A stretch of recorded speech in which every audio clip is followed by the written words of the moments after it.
Hi guys, so today's video is basically, oh, forgive me, that's Abigail in the background. Basically I don't know how to describe it. I don't know what most people would take it as, but what I would give it as, it's something that involves what knowing what real love truly means. And I would give it as an important relationship advice because nowadays, at our age, I'm 18, everybody's in a relationship and they have an ideal of what love is. But I have recently learned, and I'm still learning what real love truly means. So I thought I would just share with you guys. So, yeah. Anyways, um, Sunday when I was in church, we read a verse and it was 1 Corinthians 13, 4 through 5. And it just talked about how love is patient, how love is kind. It says right here how it doesn't envy, it does not boast, it is not proud. So, I mean, there's a lot of things that I can break down into it, but I'm just going to do it like one by one so it's easier to understand. I mean, I like this verse because I can say throughout my life, if you look back in your past or if you think about a past relationship and then look where you are now, you've seen that you've grown and you've seen that you don't do things that you used to do. I personally know that I have grown and I know now that what I've been through, I know what not to tolerate for future reference, if you get what I'm saying. But I know personally that I really didn't know what real love is, and I still don't really have a full idea of what it is. I don't think anybody truly does, but I mean, that's what this is here for, to help you understand it. And I'm glad my dad read this last Sunday because it really opened my eyes to a lot of things. As I was reading and did like more research about it, I found where I go wrong with my relationship. And overall, when you're in a relationship with somebody and it's a relationship that you want to go far, if you guys aren't talking about God, then it just won't last because nothing moves without God. So, being with Bishop, I try and make sure that I get him involved and we talk about God and stuff in relationships. And then as soon as I read about this, I had to share it with him because I just wanted to apologize in the areas to where I went wrong. Um, because most people, what my dad was saying, most people, what they have is conditional love. And conditional love is basically if you're in a relationship with somebody and it's like whatever they tell you to do, you do it. Oops, excuse me. But as soon as you step out of the comfort zone, it means as soon as you don't do what they tell you to do, then it's a big problem, and either they want to give up or you guys just end it.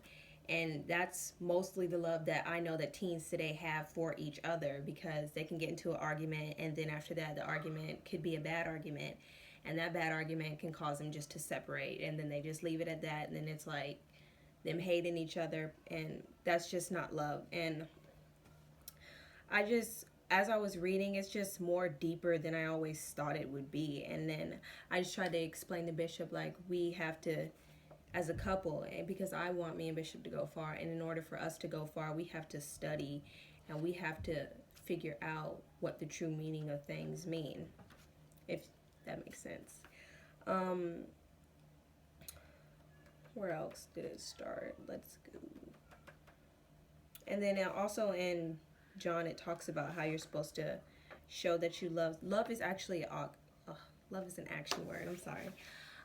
Which means that you have to show that you love somebody with your actions, not just by your words, because anybody can talk a good game, but what's the point if your actions aren't measuring up? But if you read deeper into it, love is not supposed to get angry quickly, which simply means whenever you get into an argument with the person you're in a relationship with, you're not supposed to get angry fast. You're supposed to really sit down or stop before you say something and think. You're never supposed to speak when you're angry. You're never supposed to go to sleep without an argument not being settled, because just think about it. Next day you wake up in the morning, there's bad vibes because you remember the argument that wasn't settled before you went to sleep. So it just wakes you up with the same type of nasty attitude that you had before. And I'm not perfect, and I know nobody's perfect, and I'm still learning. So I just want to be a better person because I know that I have a whole lot ahead of me, especially being that I have one child and another on the way. So I just really want to be blessed. And in order to do that, you have to spend time with trying to know what's important when dealing with God. And I know, like, most people won't really want to be too interested in learning about God, but it's because at this age, young people don't really understand it. And it's not as hard as what you think it is. Basically, when you start talking to somebody new, you have to spend time with them and text them and talk to them constantly to get to know them better, or get to know who they are. And it's just basically the same thing with God. It's just doing that extra research and extra step. Also, it talks about how jealousy is a source of quarrels and conflicts.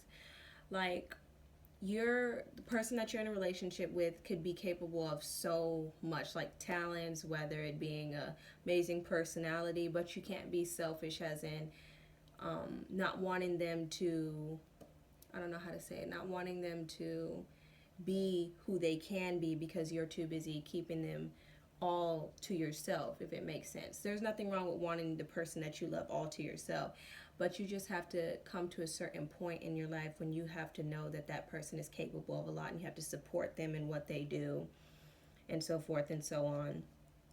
And in relationships, before marriage, you have to make sure that you understand each other. Like I was telling Bishop, we have to know what our strong points are. I have to know what his strong points, his weak points are. I have to know what makes him angry.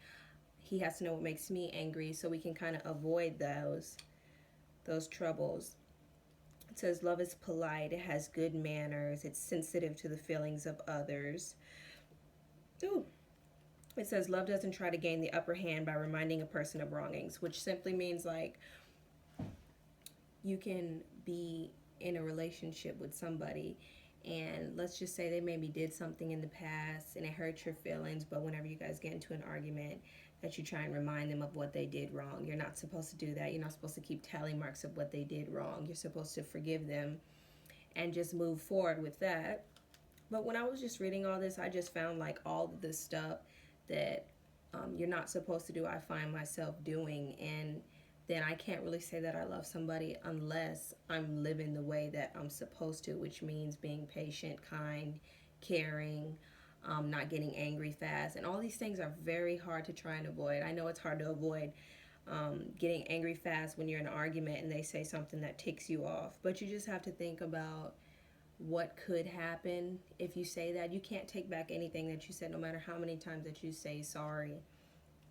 And I just find myself not thinking, for an example, like if I was to get angry, I would just burst out what I have to say because I'm just so angry. And then in the end, I'll know that I'm wrong. And then I'll be hurt if something was to happen. It's a lot, honestly. I just really think that that's a great verse because it just tells you about love. And I just know that a lot of people in this generation have a wrong idea of what love truly means.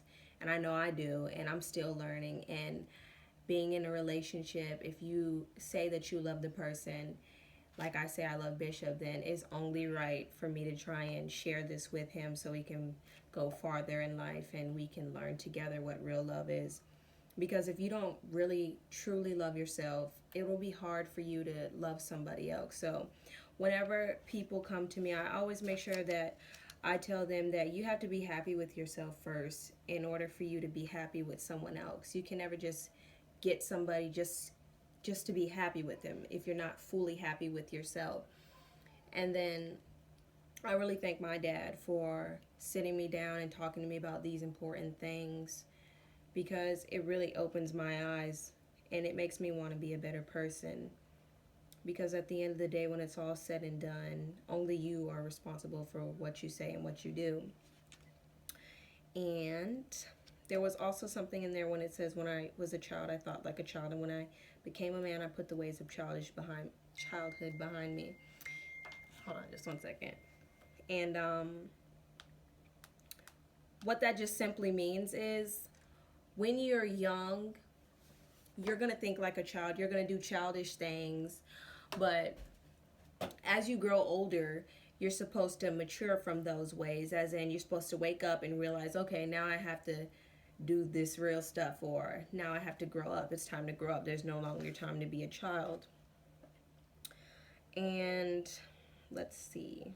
There's just so many. I'm just jumping all around here. Um, oh, also it says the braggart tries to impress others of his greatest accomplishments in order to make himself look good. Like, for an example, if you do something for somebody, I'm not sure if I already said this, but like I'm pretty sure, did I say this? I don't know. I'm gonna have to look in the video. It says, you're not supposed to be like, after all I've done for you, and you treat me this way. You're not supposed to constantly remind the person of what you've done for them, because anything you do, you're supposed to be doing it out of love. You're supposed to be sensitive to the feelings of others. Also, it says selfless love is not provoked. Love always trusts. Trust is a big thing in a relationship. It's kind of hard for most people to trust because they think that because they had a bad experience in their past or their trust has always been violated, that anybody that they get involved with is bound to trust them. And that's not the mindset to have, even though it's hard. And I will admit that I had that mindset before I started talking to Bishop, because I just thought, because of what I've been through, that I was always going to get did wrong. So I thought I had to have this tough, hard wall up and not let anybody in, because I thought they were just going to hurt me just because of what I've been through in my past. But you can't be like that. And it's best for you not to be in a relationship till you finally gain back trust within yourself and within people, because you can actually ruin a relationship. I remember to the point of where when me and Bishop were talking and stuff, I would just think that he was probably trying to play me in a way, just because of what I've been through in the past. And you can't really bring what you've been through in the past with your future, because it'll ruin it. And if I didn't change or see that he was actually good for me, I probably would run him away because of the way that I act, because of how I felt. And you can't assume that everybody's the same. So, I mean, it's a lot, but that's why I think past is a good in a way, because you learn from your past. Like, you'll look back and try and make sure that you don't make the same mistake.